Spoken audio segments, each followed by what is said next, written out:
শেখ হাসিনা ও তার দোসরদের নৃশংসতা ১৯৭১ সালের পাকিস্তানি হানাদার বাহিনীর বর্বরতাকেও ছাড়িয়ে গেছে। বিচার প্রশিক্ষণ ইনস্টিটিউটে অনুষ্ঠিত জুলাই গণহত্যা বিষয়ক আলোচনায় এমন মন্তব্য করেন ডক্টর আসিফ নজরুল। শেখ হাসিনা এবং তার দোসররা যেই অপরাধ বাংলাদেশে করেছে, আমি সরি, আমার মনে হয় ১৯৭১ সালে পাকিস্তানি বাহিনী এত জঘন্য অপরাধ করে নাই।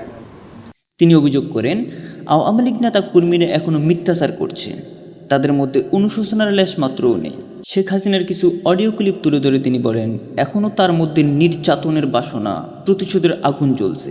আর বিচার প্রসঙ্গে তিনি বলেন, ২০২৪ সালের জুলাই আগস্টে সংঘটিত হত্যাকাণ্ডগুলোর বিচার সুষ্ঠু ও স্বচ্ছভাবেই সম্পন্ন হবে।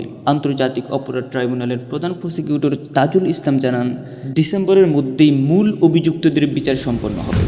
একটা বড় অংশের বিচার আগামী ডিসেম্বরের মধ্যেই সমাপ্ত হবে বলে আমরা আপনাদেরকে আশ্বাস দিতে পারি।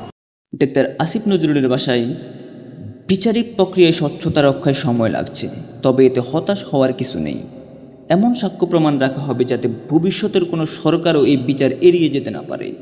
কারণ এই বিচার শুধু আইনি প্রক্রিয়া নয়, এটি ন্যায় ও গণতন্ত্র রক্ষার সংগ্রাম।